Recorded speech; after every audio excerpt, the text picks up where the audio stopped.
وقت گزرتا گیا، پھر وہ لمحے بھی آئے کہ جب حضرت امام حسن کو زہر دیا گیا اور آپ کا کلیجہ کٹ کٹ کے کئی سو حصوں میں باہر آیا۔ آپ سے آخری لمحے حضرت امام حسین نے پوچھا کہ میرے بھائی کوئی وصیت؟ کہا بیٹا کوفے والوں سے بچ کے رہنا، ان کے دغے سے بچ کے رہنا۔ لمحے بیت گئے، 60 ہجری کو یزید تخت نشین ہوا، تخت نشین ہو گیا تھا، لیکن اس نے یہ چاہا کہ حضرت امام حسین رضی اللہ تعالی عنہ میرے لیے بیعت کر لیں، اور اس نے مدینے کے گورنر ولید بن عقبہ کو خط لکھا، اور خط کا مضمون یہ تھا کہ امام حسین کو بلاؤ اور میرے لیے بیعت لو، اور اگر وہ بیعت نہیں دیتے تو اس خط کے جواب کے ساتھ ان کا سر بھیج دو۔ ولید بن عتبہ محب اہل بیت تھا، اس نے رات کی کافی تاریکی کے اندر حضرت امام حسین رضی اللہ تعالیٰ عنہ کو پیغام بھیجا۔ حضرت امام حسین نے حضرت عبداللہ ابن زبیر سے مشورہ کیا، انہوں نے کہا اس وقت گورنر کا بلانا خیر نہیں، صبح جائیں گے۔ آپ فرمایا نہیں میں بھی جاتا ہوں، کچھ سواروں کو ساتھ لیا، کہا تم باہر کھڑے ہو جانا دارالامارت کے، اگر میں آواز دوں تو تم دوارے پھلانگ کے اندر آ جانا۔ ولید بن عتبہ کے پاس امام حسین پہنچے، آپ نے کہا کہ سناؤ کیا معاملہ ہے؟ تو اس نے کہا کہ یہ خط ہے جو یزید نے بھیجا ہے۔ آپ نے فرمایا کہ میں صبح بتاؤں گا۔ ولید بن عتبہ نے کہا ٹھیک ہے۔ امام حسین پلٹنے لگے تو مروان بن حکم جو پاس بیٹھا ہوا تھا گورنر کے، کہنے لگا یہ چلے گئے تو دوبارہ ہاتھ نہیں آئیں گے، اب موقع ہے، اب ان کو پکڑ لو اور ان سے زبردستی بیعت لے لو۔ یہ بات حضرت امام حسین کے کانوں میں پڑی، آپ پلٹے، نیام سے تلوار نکالی، حیدری کچھار سے محمدی شیر نکل آیا، اور حضرت امام حسین رضی اللہ تعالیٰ عنہ نے اس وقت جو جملے کہے، تاریخ کے اوراق کے اندر وہ جملے محفوظ ہیں۔ حضرت امام حسین نے کہا ایھا الامیر، اے امیر تو جانتا نہیں ہم کون ہیں؟ انا معدن الرسالہ و مہبط الوحی و مختلف الملائکہ، میں وہ ہوں جس کے گھر میں جبریل آتا تھا، ہمارے گھر میں وحی اترتی رہی ہے۔ وَيَزِيدُ بْنُ الْمُعَاوِيَةِ رَجُلٌ فَاسِقٌ فَاجِرٌ قَاتِلُ النَّفْسِ مُعْلِنٌ بِالْفِسْقِ شَارِبُ الْخَمْرِ وَمِثْلُنَا لَا يُبَايِعُ، کہا اور یزید شرابی ہے، یزید مسلمانوں کا قاتل ہے، یزید فاسق مولن ہے، اے امیر میرے جیسا شخص چھپ کر بیعت نہیں کر سکتا۔ اللہ اکبر۔ حضرت امام حسین نے جب یہ بات کہی، جو باہر لوگ کھڑے تھے وہ بھی چاقو چوبند ہو گئے۔ اس نے کہا حضور آپ جائیے۔ مروان مشورے دیتا رہا، لیکن حضرت امام حسین کو گورنر مدینہ نے کہا کہ آپ جائیے۔ حضرت امام حسین رضی اللہ تعالیٰ عنہ واپس پلٹے۔ حضرت امام حسین کی ہمشیرہ سیدہ زینب انتظار کر رہی تھی بھائی کا۔ پوچھا کیا ماجرا ہے؟ کہا حالات بگڑ گئے، اب ہمارا مدینے میں رہنا محال ہے، صبح سحری سے قبل شہر مدینہ چھوڑ دیں۔ اللہ اکبر، ورنہ ہمارے خون سے نبی کا حرم لالا زار بنے گا۔ حضرت امام حمام رضی اللہ تعالیٰ عنہ نے اہل بیت کی مشاورت سے یہ فیصلہ کر لیا۔ کجاوے کسے جانے لگے، سامان تیار ہو گیا۔ حضرت محمد بن حنفیہ کو کہا کہ تم یہاں رہو اور تم خبر پہنچانا کہ پیچھے کیا ماجرے ہوتے ہیں، اور مکے کی طرف میں سفر کر رہا ہوں۔ کہانی لمبی ہو رہی ہے اور وقت کے دامن میں اتنی گنجائش نہیں ہے کہ پھر کس طرح شہر مدینہ چھوڑا ہوگا۔ حاجی جاتے ہیں 8 دن اور 8 دن کے بعد مدینہ چھوڑتے ہیں۔ ان سے کوئی پوچھو کہ مدینہ چھوڑنا کتنا مشکل ہے۔ وہ کیا کسی حاجی کو لوگ مبارک دے رہے تھے، اس نے کہا تھا مبارک دے رہے ہو دوستو حج و زیارت کی، میرا غم بھی تو دیکھو، میں مدینہ چھوڑ آیا ہوں۔ جو 8 دن مدینہ رہتا ہے اس سے مدینہ چھوڑا نہیں جاتا جس کی ولادت مدینے میں ہوئی۔ جو کھیلتا تھا تو مدینے کی گلیوں میں، جس کے گھر کا دروازہ مسجد نبوی میں کھلتا تھا، اس حسین کو مدینہ چھوڑنا قیامت ہوگی۔ شہر مدینہ چھوڑا حضرت امام حسین رضی اللہ تعالیٰ عنہ مکہ المکرمہ پہنچے، وہاں رمضان گزرا، حالات وہاں بھی بگڑتے گئے، مسلسل خط آتے رہے کوفے سے، کہانی طویل ہے۔ 8 ذو الحج کو حضرت امام حسین رضی اللہ تعالیٰ عنہ کوفے کی طرف عازم سفر ہوئے۔ حضرت عبداللہ ابن عمر، عبداللہ ابن عباس رضی اللہ تعالیٰ عنہما اور دیگر صحابی ہاتھ جوڑ کے کھڑے ہو گئے، بلکہ حضرت عبداللہ ابن عباس نے تو یہاں تک کہہ دیا کہ میں دیکھ رہا ہوں کہ وہاں تمہیں شہید کیا جائے گا، آپ اگر ضرور جاتے ہیں تو ان بچوں کو چھوڑ دیں۔ حضرت امام حسین فرماتے میرے غم گسارو، میرے پیارو مجھ کو نہ روکو، مجھ کو جانے دو، مجھے نانے کے دین کی ڈوبتی کشتی بچانے دو، میں جاتا ہوں کہ دنیا پر وفا کا نام رہ جائے، میں رہوں نہ رہوں پر عظمت اسلام رہ جائے، میں نہیں جاتا تو نبی کے گھر کی آن جاتی ہے، لوگوں تمہارا دین جاتا ہے، میری غیرت ایمان جاتی ہے۔ کہا مجھے جانا ہوگا۔ 8 ذو الحج کو لوگ کعبہ کی طرف آ رہے ہیں اور کعبہ دلہن کی طرح سنورا ہوا ہے، طواف کرنے والوں کا جھرمٹ ہے، حاجی حج کرنے آ رہے ہیں، لیکن حضرت امام حمام کسی اور حج کی تیاری کر رہے ہیں۔ کسی نے کہا حج تو کر جائیں، اتنی مرتبہ مدینے سے پیدل چل کے آئے اور آج تو مکہ المکرمہ میں موجود ہے۔ کہا پیچھے ہٹو، جو حج میں کرنے جا رہا ہوں وہ نوکھا ہوگا، وہ نرالا ہوگا، تم بھی طواف کرو گے، میں بھی طواف کروں گا، تم طواف کعبۃ اللہ کا کرو گے اور میں خیموں کا طواف کروں گا، ایک حج تمہارا ہے ایک حج میرا ہے، تم بوسے لوگے کس کے حجر اسود کے، میں اپنے فرزند کا منہ چوموں گا، لوگوں ایک طواف تمہارا ہوگا ایک طواف میرا ہوگا، تم آب زمزم پیو گے میں پیاسا رہوں گا، اور تم کبھی صفا پہ کبھی مروہ پہ دوڑو گے، میں کبھی علی اکبر کی لاش اٹھانے جاؤں گا، کبھی میں قاسم کی لاش اٹھانے جاؤں گا، کبھی اون و محمد کے تڑپتے ہوئے لاشوں کو اٹھانے جاؤں گا، لوگوں ایک حج تمہارا بھی ہے ایک حج میرا بھی ہے، جب تم حج کر لو گے تمہاری سائی مکمل ہو جائے گی تو تم سر مڈا کے احرام کھول دو گے، اور جب میری سائی مکمل ہو جائے گی تو میں سر کٹا کے احرام کھول دوں گا، تم سفید احرام پہنو گے میں سرخ احرام پہنوں گا، اور وہ حج قیامت تک کے آنے والے حجوں کی آبرو ہوگا۔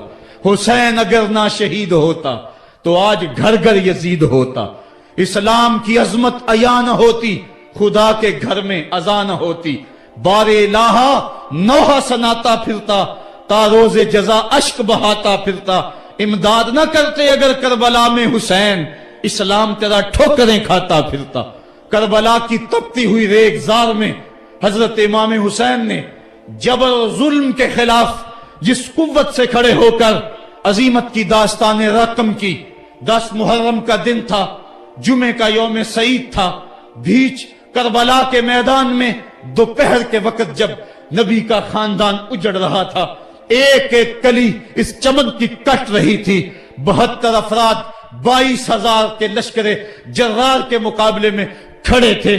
وہ یزید جس نے اس کے علاوہ بھی بڑے جرم کیے، جس نے جو ہے وہ 1700 صحابہ کو مکہ المکرمہ میں شہید کیا، جس نے 700 حفاظ کرام کو شہید کیا، جس نے حضرت ابو سعید خضری کی داڑھی نوچ لی، جس نے مدینے کے اندر مسجد نبوی کے اندر گھوڑے باندھے، جس نے جو ہے وہ 3 دن تک مسجد نبوی کے اندر اذان نہ ہونے دی، وہ یزید آج کربلا کے تپتے ہوئے ریگزار کے اندر آل رسول کے ساتھ ظلم کی وہ داستان رقم کر رہا تھا کہ قیامت تک آنسو سسکیاں نہیں تھمنے پائیں گی۔ یزید مر گیا، اس کا نام مٹ گیا، اس کا تشخص مٹ گیا، لیکن حسین کا نام آج بھی زندہ ہے، اس کا پیغام آج بھی زندہ ہے۔ یہ ہزاروں کا مجمع، یہ امٹتے ہوئے محبتوں کے جذبات، یہ آنکھوں کا آنسوؤں کا خراج دینا، کیا یہ حسین ابن علی کی زندگی کی دلیل نہیں ہے؟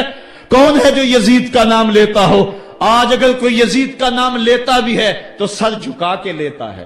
میں کہتا ہوں کیسا تمہارا لیڈر ہے جس کا نام لینے سے قبل شرمندہ ہوتے ہو، جس کا نام لیتے ہوئے شرمندہ ہوتے ہو، جس کا نام لینے کے بعد پسینہ پسینہ ہوتے ہو۔ تم اپنے قائد اور لیڈر کا نام لیتے جھجکتے ہو، گردن جھکا کے دائیں بائیں دیکھ کے نام لیتے ہو، اور جب ہم نام اپنے آقا کا لیتے ہیں سر اٹھا کے لیتے ہیں۔ اے حسین ابن علی تم پر سلام.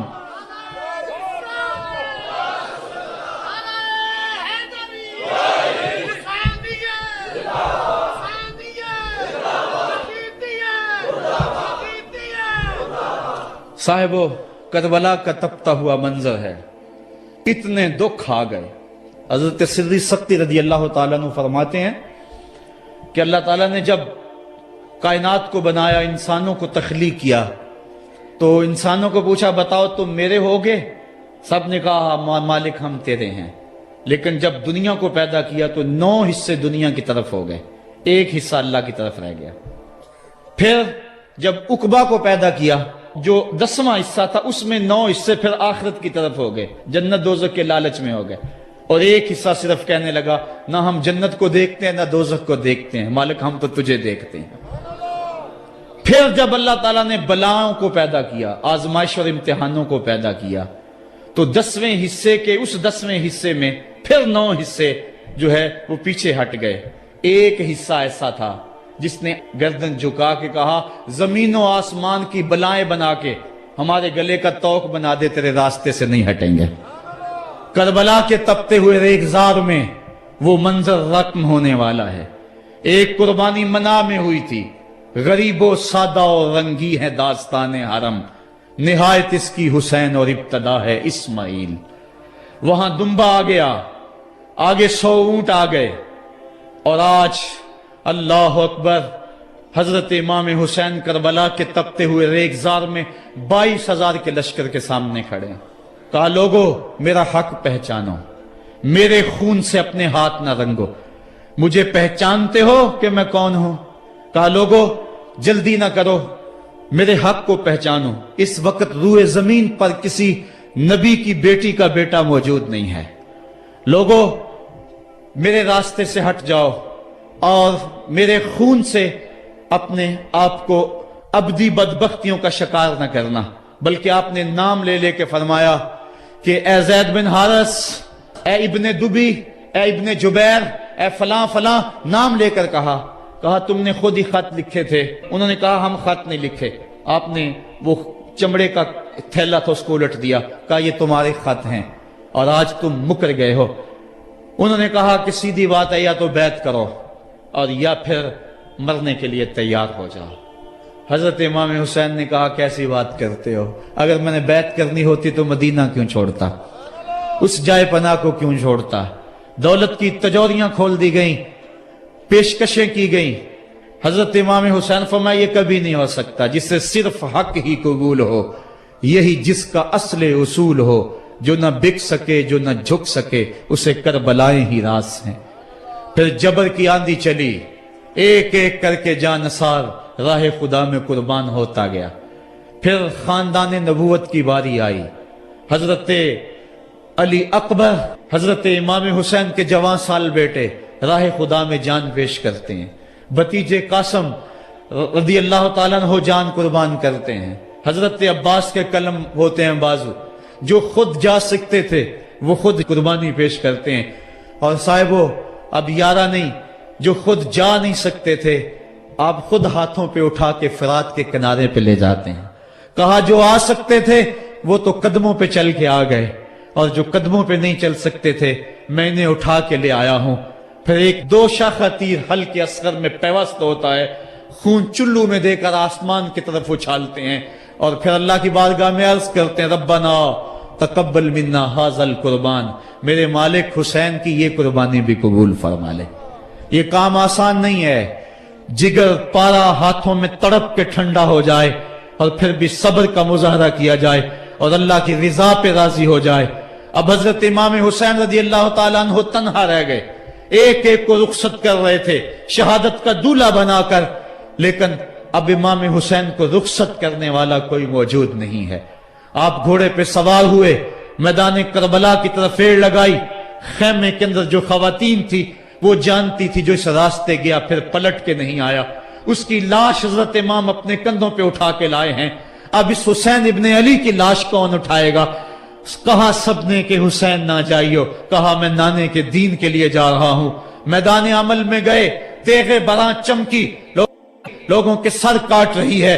آواز آ رہی ہے، یہ کون ذی وقار ہے، بلا کا شاہ سوار ہے، لباس ہے پھٹا ہوا، غبار سے اٹا ہوا، لخت لخت کٹا ہوا، پھر بھی ہے ڈٹا ہوا، تمام جسم نازنی چھدا ہوا کٹا ہوا، پھر بھی ہے ڈٹا ہوا، یہ نبی کا نور عین ہے، یہ بال یقین حسین ہے۔ حسین ابن علی نے کربلا کے تپتے ہوئے ریگزار کے اندر وہ عظیمت کی داستان رقم کی اور پھر بوچھاڑ تیروں کی، ایک تنہا سید زادہ اور ہزاروں تیر چاروں سمت سے ان کے اوپر برسنے لگے، کسی نے نیزہ مارا، کسی نے تیر مارا۔ جب حضرت امام حسین گھوڑے کی زین سے نیچے اترے تو اس وقت آپ کے بدن پر 33 زخم تلواروں کے تھے، 34 نیزے کے انیاں آپ کے جسم کے اندر کھبی ہوئی تھی، اور محتاط روایات کے مطابق جب بعد میں آپ کا پیراہن اتارا گیا تو اس کے اندر 113 سوراخ تیروں کے نکلے، اور وہ تیر جسم میں پیوست